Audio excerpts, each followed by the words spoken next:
এবং সেটা কিংস পার্টির নামে নানান রকম তোড়জোড় চতুর্দিকে দেখা যায়। আমি একটা প্রশ্ন করতে চাই, ইলেকশন কমিশন বর্তমানে দায়িত্বে আছে, রাজনৈতিক দল হিসাবে খরচের হিসাব দিতে হয়। রাজনৈতিক দল গঠন করার আগে লক্ষ লক্ষ টাকা দিয়ে যে অফিস বানায় ঢাকার কেন্দ্রস্থলে এবং অন্যান্যভাবে যে খরচ করছেন সেই খরচের হিসাবও নিতে হবে। তা না হলে পরে কিন্তু আবার আরেকটা ধান্দাবাজের পাল্লায় আমরা পড়ে যাব। সংস্কার করব, যতদিন সংস্কার না হয় আমি ক্ষমতায় থেকে যাব, নির্বাচিত সরকারের দায়িত্ব নাই। আমি তো মনে করি সেটা একই রকম কথা। বারবার দরকার আওয়ামী লীগের সরকার, এখানে হয়ে যাবে বারবার দরকার সংস্কার পার্টির সরকার।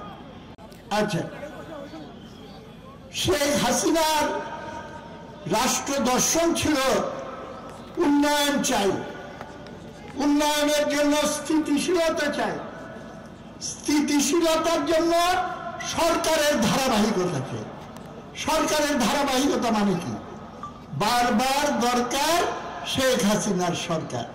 এইটা বলে যেন তেন উপায়ে ভোটের নামে প্রহসন করে জনগণের সমর্থনহীন ভাবে সে ক্ষমতায় অধিষ্ঠিত হয়েছিল। এবং সেই পরিস্থিতিতে আমরা যদি খালি শেখ হাসিনার ফ্যাসিস্ট স্বৈরাচার তাকে বিদায় করেছি, যদি একই ব্যবস্থা বহাল থাকে, আরেকজন এসে বলে যে ভোটাধিকার চলবে না, যেন তেন উপায় আমি ক্ষমতায় থাকবো, আমাদের নৈতিক অধিকার আছে। এই বৈষম্য দূর করতে হলে আজকে সমাজ ব্যবস্থার পরিবর্তন করে মুখ ঘুরাতে হবে সমাজতন্ত্রের দিকে, যেটা আমাদের স্বাধীনতার অঙ্গীকারের ভেতরে ছিল, যেটা আমাদের স্বাধীনতার ঘোষণার ভেতরে ছিল, যেটা আমাদের সংবিধানের ভেতরে পরিষ্কারভাবে আছে।